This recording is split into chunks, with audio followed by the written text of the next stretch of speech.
नमस्कार, स्वागत छ दर्शकवृन्द यहाँहरूलाई कार्यक्रम न्यूज एन्ड भ्यूजमा। म रोहन श्रेष्ठ। न्यूज एन्ड भ्यूजको आजको यस श्रृङ्खलामा पनि हामी मुलुकको बागडोर सम्हालेर बस्नुहुने प्रधानमन्त्री केपी शर्मा ओलीमा नै केन्द्रित बनिरहेका छौँ। आज मात्र युवा सङ्घको एउटा कार्यक्रममा भर्चुअल मिटिङ भएको थियो, भर्चुअल बैठक भएको थियो। सो बैठकमा प्रधानमन्त्री केपी शर्मा ओलीले आफूलाई चारैतिरबाट, सरकारलाई चारैतिरबाट चाहिँ आक्रोश पोखिएको र त्यस्तै गरेर चाहिँ आक्रमण भइरहेको लगायतका अभिव्यक्तिहरू दिनुभयो। युवा सङ्घलाई तयार रहनको लागि पनि उहाँले अपिल गर्नुभयो। हामी धेरै बोल्दैनौँ आजको यो अङ्कमा। सबैभन्दा पहिला यहाँहरूको लागि यो एउटा रिपोर्ट प्रस्तुत गरौँ र त्यो रिपोर्टको जेस, त्यो रिपोर्टको सार सम्भवतः तपाईँहरू आफैले बुझ्नुहुनेछ र त्यसपछि अर्को एउटा रिपोर्ट तयारी गरिसकेपछि प्रधानमन्त्रीले के भन्नुभएको छ त त्यो विषय यहाँहरूमाझ राखिसके पश्चात आजको यो विषयमा यहाँहरूको विचार समेट्ने प्रयास गर्नेछौँ। सबैभन्दा पहिला यो एउटा रिपोर्ट हेरौँ। मन्त्री पद गुमे पनि सरकारी निवासलाई नै आफ्नो स्थायी घर झैं मानेर 7 पूर्व मन्त्रीहरू अहिले पनि पुलचोकमै छन्। सरकारी सेवा सुविधा, विलासिता र मन्त्रालयकै चिल्ला गाडीमा सयर गरिरहेका उनीहरूले राज्यको सुविधाको दुरुपयोग गरिरहेको देखिन्छ। सर्वहाराको नेता भन्दै राजनीतिमा उक्लिएका उनीहरू आज सत्ता लिप्साको रोगले गाँजिएपछि राज्यको शान शौकतमै अल्झिएका छन्। सांसद नभएका 6 महिने मन्त्रीहरूले 2 पटक नियुक्ति लिएपछि सर्वोच्चले जेठ 6 मै पद खोसिदिएको थियो। तर पद गुमेको 2 हप्ता पुग्न थालिसक्दा समेत उनीहरूलाई मन्त्री क्वार्टर र सरकारी ऐस आराम छोड्नै कठिन परेको छ। ती पूर्व मन्त्रीहरूले भने देशमा जारी लकडाउनका कारण डेरा सारेर जान समस्या भएको प्रतिक्रिया दिएका छन्। बन्दाबन्दीको समयमा डेरा खोज्न पनि समस्या भएकाले मन्त्रालयमै आफ्नै खर्चमा दिन काटिरहेको पूर्व श्रम मन्त्री गौरीशङ्कर चौधरीको भनाइ छ। गाडी घोडा सामान बोक्ने पनि साधन स्रोत पनि पाइरहेको स्थिति छैन। अब जाने बेला कोरोनाको बेलामा कहाँ जाने होइन। अर्को मन्त्री आइसकेपछि त हामी बाध्य भएर पनि अब हुन्थ्यो होइन। अब अहिले कोरोना अलि सहज हुँदैछ। अब सहज भइसकेपछि हामी आफ्नो ठाउँहरूमा अब जहाँ अब पोथासोथा पाइन्छ त्यही सधैँ। उनीहरूले सरकारी निवास मात्रै होइन, मन्त्रीको सुविधामा पाइने सवारी सुरक्षाकर्मी पनि उपयोग गरिरहेका छन्। राजनैतिक अस्थिरता थप ध्रुवीकृत भइरहेको अवस्थामा पुनः मन्त्रालयमा फर्किने चर्चा पनि यदाकदा भइरहेको छ। आफूले सम्हालेको मन्त्रालयमा कुनै नयाँ मन्त्री नियुक्त नभएका कारण पनि ती निवर्तमान मन्त्रीहरू पुनः मन्त्रालयमा फर्किने दाउमा देखिन्छन्। त्यो त पार्टीले मूल्याङ्कन गर्ने कुरा हो होइन। हाम्रो त्याग लगानी मेहनत हामी जुन त्याग लगानी गरेर आएछौँ होइन, त्यो पार्टीले मूल्याङ्कन गर्छ। हामीले अब मन्त्रीकै लागि हामी भनेर फेरि मन्त्री पाइन्छ भनेर क्वार्टरमा बसिराख्या होइन। माओवादी केन्द्र छोडेर नेकपा एमालेमा प्रवेश गरेपछि नेताहरू रामबहादुर थापा बादल, टोपबहादुर रायमाझी, लेखराज भट्ट, प्रभु शाह र गौरीशङ्कर चौधरीले सांसद पद गुमाएका थिए। त्यसबाहेक मणि थापा र दावा लामा भने पहिले पनि सांसद नभएका व्यक्ति हुन्। सांसद नरहेका व्यक्ति 6 महिनासम्म मन्त्री हुन पाउने व्यवस्था बमोजिम मन्त्री नियुक्त भएका थिए। सर्वोच्चको फैसला अनुसार मन्त्री पद गुमे पनि उनीहरू अहिलेसम्म मन्त्री बन्ने आशमै प्रधानमन्त्री ओलीको ग्रिन सिग्नलका आधारमा सरकारी आवास र सरकारी सेवा सुविधा नछोडेको कतिपयको बुझाइ छ। तर नेकपामा विवाद पेचिलो बन्दै जाँदा उनीहरूको भविष्य पनि दाउमा परेको विश्लेषण भइरहेको छ। यति सबल र राम्रो हुन्छ जस्तो लाग्दैन। एमालेमा बस्दैखेरिमा पनि ती भोट त हाल्दा रहन्छ नि त होइन। बादललाई आफ्नो ओनरसिप गराउन सकेन नि त एमाले। बादललाई त रिपेल गर्यो नि त। त्यसै कारणले बहिष्कार गर्यो नि त नेकपा एमाले कार्यकर्ता क्याडरले त त्यो गर्यो नि त। त्यसो हुँदाखेरिमा कहाँ हो त नि आयो भने के उपल्लो सभा हो? उपल्लो सभाकै थियो। तर समानुपातिक खोज्नु पर्ला सायद होइन। के समानुपातिकले यो देशलाई बर्बाद गरेको होइन? संविधानमा संशोधन गर्नुपर्छ भने कुनै दलले यस किसिमको सोच ल्याएको छ? त्यसो भन्दा अब सायद सङ्कटतर्फ हुनुभएका नेताहरू समानुपातिकको लिस्टमा देख्न पाउनुहुन्छ। भविष्य हेर्दै जानुहोस्। मन्त्रीहरूको पारिश्रमिक र सुविधा सम्बन्धी ऐन 2049 को दफा 4 अनुसार मन्त्री पदमा शपथ ग्रहण गरेको मितिले 7 दिनभित्रै सरकारी आवास सहितका सुविधाहरू पाउने र 7 दिनभित्रै छोड्ने व्यवस्था छ। तर पद गुमेको 2 साता पुग्न लाग्दा समेत सरकारी सम्पत्तिमै रायदाय गरिरहेका उनीहरूको नैतिकतामाथि समेत प्रश्न उठेको छ भने प्रधानमन्त्री ओलीले पुनः नियुक्तिका लागि तानाबाना बुन्दै त छैनन् भन्ने आशंका पनि उब्जिएको छ। यो हो टेलिभिजनका लागि क्यामेरामा सुरज श्रेष्ठका साथमा सन्तोष बिके थापा, काठमाडौँ।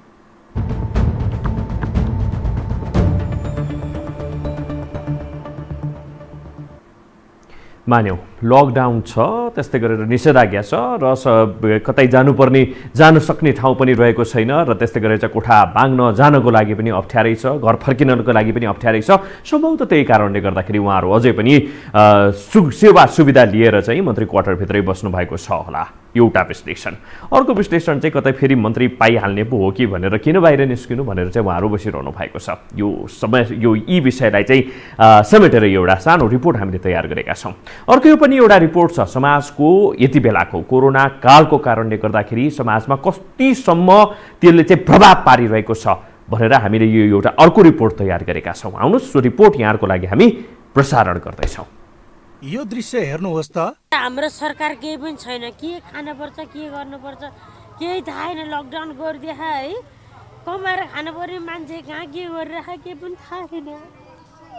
अनि प्रधानमन्त्रीले बारम्बार दोहोर्याउने यो दृश्य पनि हेर्नुहोस्। खाना र आवास बिना नेपाली अलपत्र परेर त्यसरी बस्नु पर्दैन। यी दुई फरक दृश्यले हाम्रा नेताहरू कसका लागि राजनीति गरिरहेका छन् प्रष्ट हुन्छ। यसले सरकारको गफ र वास्तविकताको खाडल देखाउँछ। कोरोना भाइरस संक्रमण जोखिम न्यूनीकरणका लागि जारी निषेधाज्ञा लम्बिँदै जाँदा दिनभर ज्याला मजदुरी गरेर जीविकोपार्जन गर्दै आएकाहरूलाई शास्ति भएको छ। बन्दाबन्दीको दिन लम्बिँदै जाँदा यस्तो समूहहरू अहिले काठमाडौँको चोकचोकमा देखिन थालेको छ। निषेधाज्ञाले रोजीरोटी गुमेपछि उनीहरू कुन सामाजिक संस्थाले खाना देला भनेर सडकमा आउन बाध्य बन्न थालेका छन्। चोक र पार्टीमा भौतारी रहेकाहरू राहत बाँड्नेसँग निर्भर रहनु परेको छ। कोही भोको पर्दैन, कोही भोको मर्दैन भन्ने लोकप्रिय नारावालाकै सरकार रहेको मुलुकमा यी नागरिकका लागि केही सामाजिक सेवामा क्रियाशील संस्थाले खानाको व्यवस्था गरेका छन्। सोही खानाका लागि रोगको डर र सरकारको निषेधाज्ञालाई छल्दै उनीहरू विभिन्न ठाउँ पुग्ने गरेका छन्। कसरी चलाउने अब गाह्रो छ। अब अलिअलि यसो भएको पनि खाइसक्यो, अब छैन, ग्यास छैन, घर भात पकाउनलाई। मेरो 5 जनाको परिवार छ, 5 जनाको परिवार साह्रै गाह्रो भइरहेछ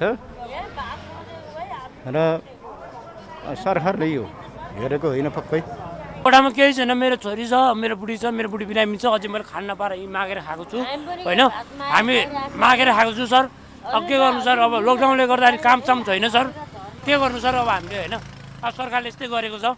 गत वर्ष महामारीका बेला देशभरका स्थानीय तहहरूले बेरोजगार तथा विपन्न परिवारलाई खाद्यान्न तथा अन्य राहत सामग्री वितरण गरेका थिए।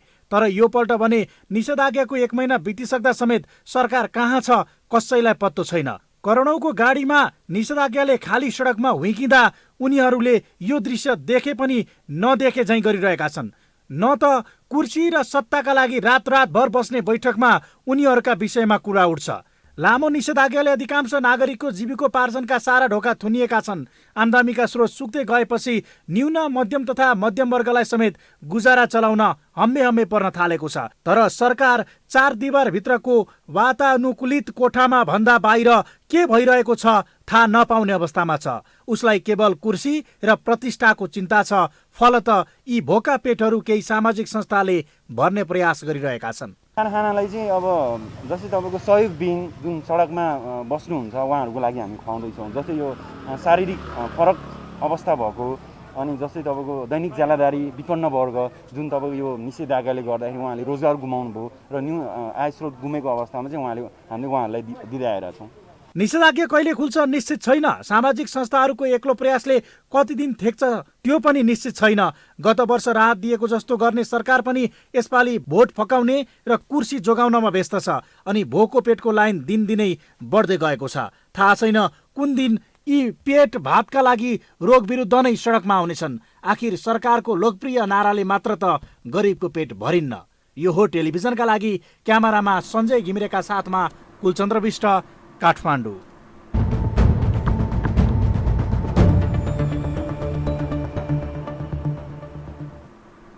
यो अर्को वास्तविकता वर्तमान नेपालको, वर्तमान समाजको, जति बेला कोरोनाको कारणले गर्दाखेरि आक्रान्त बनिरहेको यो समाजमा देखिएको दृश्यहरूलाई समेटेर यो एउटा अर्को रिपोर्ट हामीले तयार गरेका थियौँ।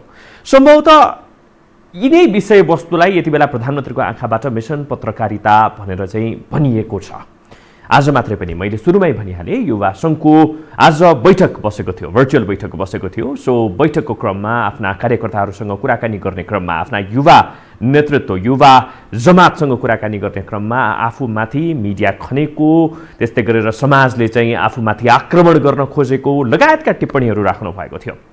आउनुहोस् प्रधानमन्त्रीले के भन्नुभएको थियो, उहाँको भनाइ जस्ताको तस्तै रूपमा राखिसके पश्चात आजको हाम्रो मूल एजेन्डा नै रहेको छ के साँच्चै नै उहाँ विरुद्ध प्रहार हुन थालेको हो अथवा प्रधानमन्त्रीकै आसेपासेहरूको कारणले गर्दाखेरि धुलो यो चाहिँ धुप हाल्ने धुपौरो हाल्नेहरूको कारणले गर्दाखेरि चाहिँ आज प्रधानमन्त्रीलाई यो समस्या निम्तिएको हो। यसैमा यहाँहरूको विचार हामी जान्ने प्रयास आज गर्नेछौँ। प्रधानमन्त्रीको भनाइ जस्ताको तस्तै रूपमा राखिसके पश्चात र हाम्रा विरुद्ध, हाम्रा प्रयासहरूका विरुद्ध, हाम्रा प्रयासलाई नजरअन्दाज गर्दै, होच्याउँदै, अपमान गर्दै राजनीतिक स्वार्थको दोनो सच्याउन खोजे त्यस्ता तत्त्वहरूले फिजाएका भ्रमहरूबाट जनतालाई मुक्त गरे।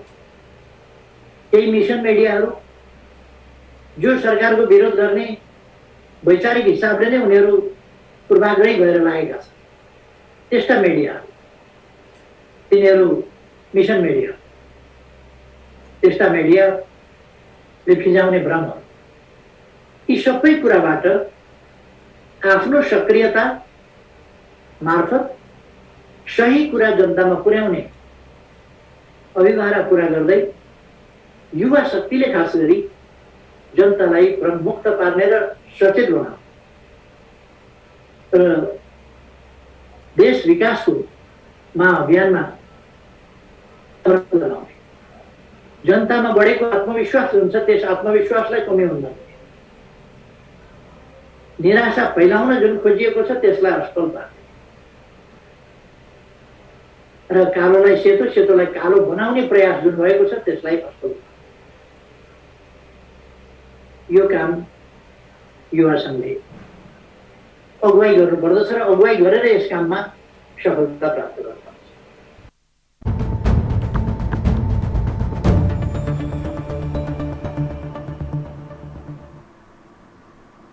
के साँच्चै नै समाज यति बेला चाहिँ प्रधानमन्त्री विरुद्ध लागेको हो, उनले गरेको चाहिँ राम्रो कामहरू देख्न नसकेको हो अथवा चाहिँ उनकै आसेपासेको कारणले गर्दाखेरि चाहिँ प्रधानमन्त्री आफ्नो स्वयंको साख पनि चाहिँ गिर्दो अवस्थामा पुगेको हो? यो एउटा मननीय प्रश्न बनेर चाहिँ यति बेला उभिएको छ। यसै सेरोफेरोमा रहेर आज हामी यहाँहरूको विचार जान्ने प्रयास गरिरहेका छौँ। कोही दर्शक यति बेला हाम्रो टेलिफोन सम्पर्कमा हुनुहुन्छ। नमस्कार। हेलो हजुर, नमस्कार। नमस्कार हजुर। ल भन्नुहोस् आजको यस विषयमा चाहिँ एकदमै हजुर नेत्रजी भन्नुहोस्। सुने अब प्रधानमन्त्रीज्यू मिडियाले सपोर्ट गरेनन्, जनताले गरेनन् भन्नुहुन्छ। जनताले सपोर्ट गर्ने, मिडियाले सपोर्ट गर्ने काम गरे पो सपोर्ट गर्ने त गलतलाई त गलत भन्नु पर्यो नि त। गलत गर्ने मान्छेलाई यो चाहिँ सही छ भनेर त हामी त भन्नै सक्दैनौँ, मर्न तयार छौँ हामी भन्ने उहाँलाई छौँ न। उहाँले भ्रममा पार्नु हुँदैछ, उहाँलाई जय जयकार गर्नु भन्ने उहाँको सिद्धान्त हो। उहाँलाई जति लुटे पनि ठगे पनि खाए पनि हुने स्थिति छ। उहाँकै सामान्य साइड देख्नुहुन्छ होला, टेलिभिजन पनि हेर्नुहुन्छ होला, जनता तपाईँले देखाइहाल्नु भयो। भोकै तिर्खै रुवाबासी छ, केही सुविधा छैन, केही पाउनु छैन। कसरी खाएको होला जनताले, कसरी बसेका होलान्, भाडा कसरी तिरेका होलान्, उनीहरूलाई त्यो छैन। तपाईँले भन्नुभयो नि मन्त्रीका पुछारेहरू, यी सुविधा खानेहरू, यिनीहरूले त्यहाँ हुने बित्तिकै विघटन हुने बित्तिकै राजीनामा दिएर त्यो सरकारी सुविधाहरू उनीहरूले त्याग्नु पर्दैन? लाज शरम हुँदैन यिनीहरूलाई? घिन छैन, नैतिकता छैन? नैतिकताविहीन व्यक्तिहरू हुन् यिनीहरू। सिधै कुरा भन्ने हो भने तपाईँको चाहिँ सुविधा लिएर ढुक्कसँगले बस्न पाइन्छ? गरिब जनताले तिरेको कर खाएर अनि आफू चाहिँ ढलिमली गरेर रजाइ गर्ने, सुविधा खाइरहने, काम गर्नु नपर्ने, अनि सुविधा चाहिँ लिन मिल्छ? नैतिकता मानिसमा हो। मैले भनेको कारण के भन्दा नैतिकता छैन नेपालका नेतामा, कुनैमा चाहिँ तपाईँको नैतिकता छैन। जनतालाई दिनुपर्ने एउटा सर्भिस, एउटा राहत के हो त? गरिब जनताले चाहिँ उठाएर दिनुपर्ने, त्यो दिनुपर्छ। जनताले उठाएर दिने हो भने नि तपाईँको सरकार किन चाहियो? सरकार टोटली खारेज गरौँ, सरकार नराखौँ, हामी उठाएर चाहिँ मिडियालाई कसरी हुन्छ उठाएर जनतालाई हामी भोकै राख्दैनौँ, खुवाउला। तर सरकार हट्नु पर्यो। यी चाहिँ तपाईँको गाडी सुविधाहरू सब बेचेर लिलामी गर्नुपर्छ। यिनीहरूको सम्पत्ति गाडीहरू 20-25 लाख भन्दा माथिका गाडी यिनीहरूलाई चढ्न दिनु हुँदैन। यो सबै लिलामी बिक्री गर्नुपर्छ। यिनीहरूले गाडी फेर्ने तपाईँको सिंहदरबारमा बोर्डरमा गाडी थन्क्याउने अनि गाडी फेर्ने सम्पत्ति चाहिँ कमाउने कुम्ल्याउने घर बनाउने महल सुविधा खाने गरिब जनतालाई चाहिँ अनि गरिबभन्दा गरिब दिन पछि पार्ने कति चाहिँ जनता मरेका छन्। यिनीहरूलाई सार्वजनिक मुद्दा लाउनुपर्छ। यिनीहरूले जनता मारेका छन्। तपाईँ यहाँ कोरोनाको उचा हेर्नु, यहाँ मेरा मानिसहरू तपाईँको कोरोना लाग्यो छ जडीबुटी खाएर जाति भएका छन् अनि यिनीहरू चाहिँ एउटा जडीबुटीलाई परीक्षण गर्दैनन्। जडीबुटीबाट जनता बचाउन सकिन्छ। एउटा दोडा मर्लाई नभए टोटल्ली 50% भन्दा बढी मान्छे बचाउन सकिन्छ नि जडीबुटीले। तर यिनीहरू यसमा जान्दैनन्। कहाँबाट कमिसन खान खाली जनतालाई दिनुपर्ने राहत के हो त? जनतालाई दिनुपर्ने राहत के हो? सरकारको दायित्व के हो? नेताको दायित्व के हो? वञ्चित भएर अनि नेतालाई धम्काउने, मिडियालाई धम्काउने, नेपाली जनताले बढार्नुपर्छ जुनै पनि हालतमा।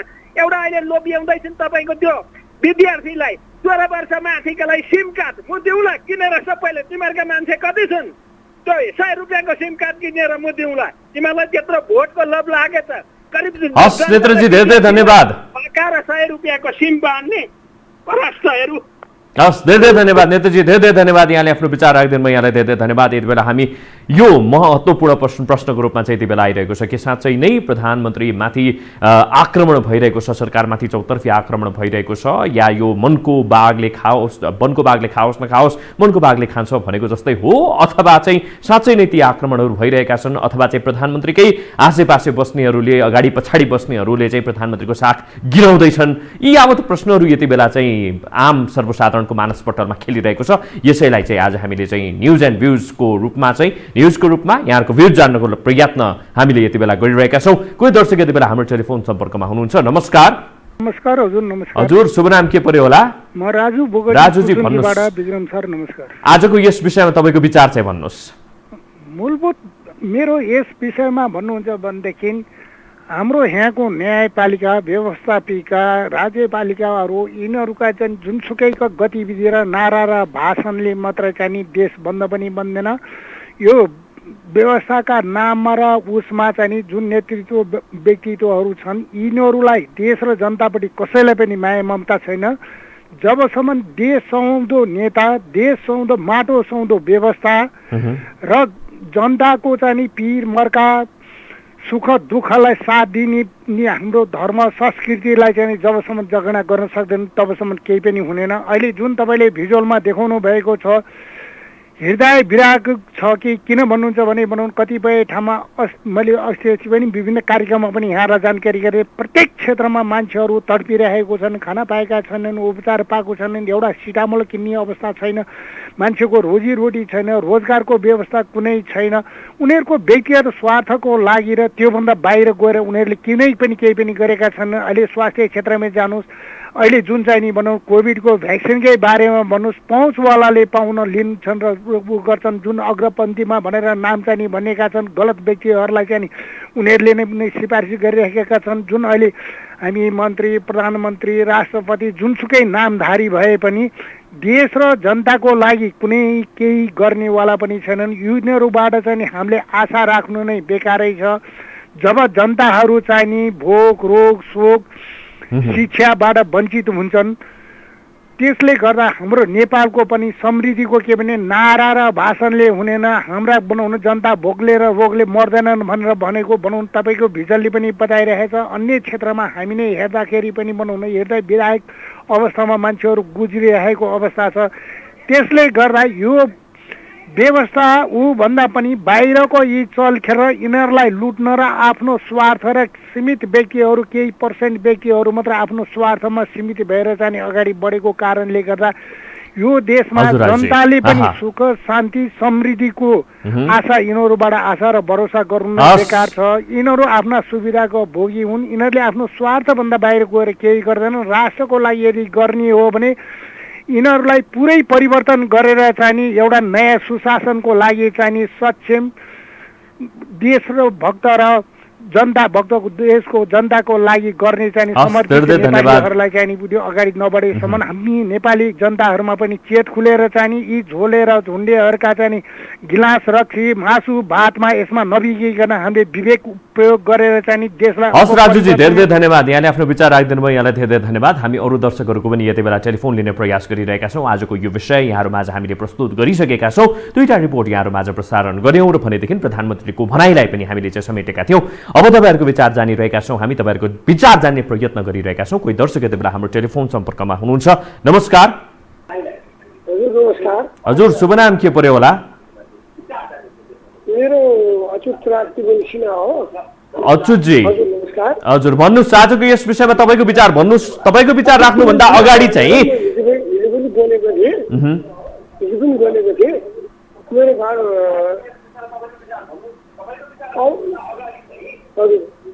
यो तपाईँको भोल्युम चाहिँ म्युट गरिदिनुहोस् न टेलिभिजनको। अब एउटा के भन्दाखेरि मलाई अहिले तपाईँले यो भिजनहरू अब मैले यो भिजन अहिले म भिजन हेर्दाखेरि मलाई कस्तो लाग्यो भने एकजना महिलाले त्यहाँ पेटीमा बसेर माएर खाएको देशी मैले बिचरा बेरोजगार रोगको देखेँ है। त्यस्तो पनि कायदा हो, त्यस्तो पनि तरिका हो। अब यो अब भन्नुहोस् न देशमा चाहिँ सरकार छ, सरकार कहाँ छ त? खै त अब यो चाहिँ नि भेडा बाख्रा थुनेर त थुनेर त लकडाउन भनेको छ, निषेधाज्ञा भनेको छ। तिनीहरूलाई चाहिँ खानपानको व्यवस्था, तिनीहरूलाई औषधि, तिनीहरूलाई खर्च, तिनीहरूको व्यवस्था गर्नु पर्छ पर्दैन? ल धनी वर्गहरूले त खालान्, अब धनी वर्गले त खानु, गरिब वर्गहरूले के खाने त्यो सोध्नु पर्छै पर्दैन। जनता यिनीहरू सोध्नु पर्छै पर्दैन? यिनीहरूलाई जनताप्रति एक थोपो पनि दया पनि छैन, माया पनि छैन। हेर्नुहोस् अब म चाहिँ अब के भन्न चाहन्छु, यी नेताहरूले चाहिँ जनताको लागि कुनै पनि जनताको लागि यिनीहरूले कुनै पनि राम्रो काम पनि जनतालाई हेर्नु अब एउटा बुढो मान्छे बिचरा बोतलमा पाल्ने खाने यस्तै तरिका हो। देश देख्यो भने हजुर अच्युतजी छोटो रूपमा आऊ। बेगत हुँदैन, नेपालीको बेगत हुँदैन। यिनीहरूलाई अलिकति यिनीहरूलाई लाभ सर्व लानुपर्ने हो क्या। किनभने अच्युतजी हस् धेरै धेरै धन्यवाद, धेरै धेरै धन्यवाद। यहाँले आफ्नो विचार राखिदिनु भयो, धेरै धेरै धन्यवाद। आज हामीले हाम्रो मूलभूत विषयवस्तु भनेको प्रधानमन्त्रीले युवा सङ्घमा आज दिनुभएको आफ्नो मन्तव्यको क्रममा चाहिँ उहाँले जसरी आफूमाथि चौतर्फी आक्रमण भइरहेको भन्ने चाहिँ विचार अभिव्यक्त गर्नुभएको थियो र युवा सङ्घका कार्यकर्ताहरूलाई पनि यस विरुद्धमा चाहिँ उत्रिनको लागि र सचेत हुनको लागि पनि आग्रह गर्नुभएको थियो। त्यो विषयवस्तु उठान गर्दै हामीले चाहिँ पछिल्लो सामाजिक परिदृश्य, हाम्रो समाजमा देखिएको दृश्यलाई समेटेर रिपोर्ट तयार गरेका थियौँ र उहाँको भनाइ र देखिएको परिदृश्यमा चाहिँ तपाईँहरूको विचार के रहेको छ, यही विषयलाई आज हामी समेट्ने प्रयास गरिरहेका छौँ, तपाईँहरूको विचार मार्फत समेट्ने प्रयास गरिरहेका छौँ। कोही दर्शक यति बेला हाम्रो टेलिफोन सम्पर्कमा हुनुहुन्छ। नमस्कार। नमस्ते। हजुर नमस्कार। कार्कीजी भन्नुहोस् आजको यस विषयमा तपाईँको विचार। अब म भन्नु चाहिँ के पर्छ भने मैले हिजो चाहिँ प्रधानमन्त्रीलाई भनेको थिएँ, उहाँलाई चाहिँ थपना मात्रै गरेको, उहाँको त्यो बोली वचन सबै राम्रो छ, तर उहाँलाई थपना गरेर बिचौलिया भयो होइन। यो अब यो आसे पासे बिचौलिया, अब यो डन गुन्डा सबै बिचौलियाले चाहिँ देश चलाएछन्। उहाँलाई थपना मात्रै गरेको, उहाँलाई चाहिँ खास पटट उहाँ एकदमै दिमाग भएको बोल्नु सक्ने भएर चाहिँ सबैले उहाँलाई चाहिँ अहिले फाल्नु नसकेर उहाँलाई चाहिँ थपना गरेर एकदमै जबरजस्ती थपना गरेको जस्तो मैले भनेको थिएँ। तर उहाँले चाहिँ यो चाहिँ सुन्नु हुँदो रहेछ क्या, उहाँले सुन्नु हुँदो। त्यही भएर आज मिडियालाई उहाँले खनेर यो आम हामी सर्वसाधारण नागरिकलाई पनि उहाँले गाली गर्नु, मिडियालाई पनि गाली गर्नु भ्याएको छ। तर यो सबै कुरा गाली गर्नु भ्याउनु अगाडि यो बाटोको यो रोडको यो जुन अहिले भिजन आइरहेछन् टेलिभिजनमा, एकचोटि त्यो हेरिदिनुहोस्। र यो जुन बिचौलिया, यो जुन डन गुन्डाहरू जुनले यो देश चलाएको छन्, अहिले यो लकडाउनको बेला यो फाइदा उठाएछ आम नेपाली नागरिक र आम नेपाली नागरिक सर्वसाधारणलाई। यो कोरोनाको फाइदा तपाईँहरूले उठाउनु भएको छ। कुन दिन चाहिँ निस्किन्छ हेर, कसरी निस्किन्छ, कसरी कहाँबाट निस्किन्छ भन्ने म चाहिँ भन्नु चाहदिनँ। तर तपाईँ सचिनुहोस् के, यो तपाईँहरूलाई अझै 1-1.5 वर्षको समय छ। प्रधानमन्त्रीज्यू तपाईँ एकदमै राम्रो हुनुहुन्छ, एकदमै बुद्धिमानी हुनुहुन्छ, भ्रष्टाचार गर्दिनँ, अब म गर्नु पनि दिँदिनँ भन्नुभएको छ। अब कति गर्नुभएको छ, गर्नु दिनुभएको छैन भन्ने कुरा चाहिँ अब त हामीले चाहिँ अहिलेसम्म छलङ्ग यहाँ भिजन त्यति भिजन हेर्नुहोस् होइन, कसरी उ भएको छ। अब खानु तपाईँले मर्नु पनि दिँदैन, खानुको अभाव पनि हुनु दिँदैन, मर्नु पनि दिन्न भन्नुभएको छ। के अब भोलिदेखि हामी पनि के बाटोमा के भोलि एउटा माइक बोकेर एउटा गाडी लिएर माइक बोकेर अनि कोले कति घरबाट एक छाक अन्न के भन्छ त्यो काटेर सबैलाई यहाँ सर्वसाधारण आम नेपाली नागरिकलाई सहयोग गरौँ भनेर हामी पनि बाटोमा निस्क्यौँ कि प्रधानमन्त्रीज्यू के गरौँ होइन। तपाईँहरूको कार्यकर्ताहरूले यो झोले झन्डे कोले केले सुन्दैछन्, यो राम्रोसँग सुन्नुहोस्। भोलि यो यस्तै भयो भने हामी पनि एउटा माइक बोकेर भोलिदेखि बाटोमा चाहिँ एक छाक काटेर भयो भने हामीलाई यहाँ सहयोग पुर्याउनु, आम नेपाली नागरिक बचाओस् भनेर निस्किनु चाहिँ नपरोस् भन्ने म चाहन्छु। धन्यवाद कार्कीजी, आफ्नो विचार राखिदिनु भयो। यहाँलाई धेरै धन्यवाद। अरू कोही दर्शक पनि यति बेला हाम्रो टेलिफोन सम्पर्कमा हुनुहुन्छ। नमस्कार। हेलो हेलो, कोही दर्शक यति बेला हाम्रो टेलिफोन सम्पर्कमा हुनुहुन्छ। नमस्कार, को बोल्दै हुनुहुन्छ होला? हेलो हजुर हजुर नमस्कार। नमस्ते रञ्जन हजुर नमस्कार। तपाईँको आवाज अलिकति क्लियर भइरहेको छैन हजुर। म आज धनगढी भन्दा अलि बाहिर यो बजाङतिर छु हजुर। यो अलिकता पहाडी क्षेत्रतिर भएको। केपीजी बोल्दै हुनुहुन्छ? यो बजाङ जिल्ला भन्ने छ कि हाम्रो यता। हजुर भन्नुहोस्, आजको यस विषयमा चाहिँ तपाईँको विचार राखिदिनुहोस् कृपया। मलाई अलिकता तपाईँको विषय भनिदिनु न। आज तपाईँको न्युज आजको विषयवस्तु भनेको प्रधानमन्त्रीले युवा सङ्घमा चाहिँ मिडियाबाजी भयो, त्यस्तै कारणले गर्दाखेरि चाहिँ ममाथि चौतर्फी आलोचना भइरहेको छ, चौतर्फी आक्रमण भइरहेको छ र युवा सङ्घलाई पनि यो आक्रमण रोक्नको लागि सचेत रहनको लागि चाहिँ निर्देशन दिनु भएको छ भनेदेखि अर्को रियालिटी चाहिँ के छ भन्दाखेरि जनता चाहिँ खाना नपाइकन बसेका छन्, यति बेला चाहिँ भोको पेटमा बसिरहेका छन्। त्यस्तै गरेर मन्त्रीहरू पनि सुविधा भोगी भएका हुन् कि भन्ने पनि एउटा कुरा रहिरहेको छ भन्दाखेरि कता कता प्रधानमन्त्रीले चाहिँ के साँच्चै नै आक्रमण भइरहेको छ अथवा चाहिँ उनीसँगै उनकै वरिपरि बस्नेहरूले चाहिँ उनको साख गिराइरहेका छन् भन्ने चाहिँ आज हाम्रो मूल विषय रहेको छ। मैले अब हजुरले भन्नुभएको त मैले त्यो आफै बुझिहालेँ। यो सबैको मैले त्यो अब समय पनि छोटो होला, म 3टा शब्द मात्र छु। हजुर के छ भन्नुहुन्छ भनेपछि नि यो नेकपा एमालेको त्यसमध्येको पनि केपी शर्मा ओली एउटा शासक मध्येका पनि सामान्यभित्रको प्रवृत्ति भएका मान्छेको त्यसमध्येका पनि शासक हुन् र यिनले तपाईँको के गर्ने हुन् भन्नुहुन्छ भनेपछि पहिलो तपाईँको यो तपाईँको 3वटा विधि अप्नाउँछ। 3वटा विधि मध्येमा कुन विधि अप्नाउँछ भन्नुहुन्छ भने पहिलो विधि चाहिँ यिनले तपाईँको के अप्नाउँछ भनेपछि सेना सुरक्षाकर्मीहरू परिचालन गरेर यो तपाईँको देशको जनतालाई ढाँसेछन्। दोस्रो भनेको के भन्नुहुन्छ भनेपछि यो तपाईँको आर्थिक प्रलोभमा पारेर यो सांसदहरूलाई खरिद बिक्री गर्छन्। तेस्रो हतियार भनेको यिनको के भन्छ भने महिलाहरूलाई परिचालन गरेर युवाहरूलाई परिचालन गरेर आफ्नो कुर्सीलाई तपाईँको बचाउने कसरी भनेर विधि अप्नाउँछ। यो 3वटा विधि यिनले के अरे तपाईँको यी प्रधानमन्त्रीजीले यो राम्रो तरिकाले 3टा विधि चाहिँ उहाँले थाहा पाउनु भएको छ। यो 3टा विधि उहाँले अप्नाउने हुन्। अब यो चारैतिरबाट उहाँको हार खाइसकेपछि अब अघि अदालतको विषयमा पनि भन्दै थिए उहाँले कि कालो कोट लाउनेहरूले कस्तो खालको के अरे न्यायाधीश चाहियो। यो के अरे कालो कोट लाउनेहरूले जे भने त्यही गरिदिनु पर्यो खालको के अरे तपाईँको न्यायाधीश चाहियो भन्ने खालको उहाँले शब्दहरू प्रयोग गरिराख्नु भएको छ।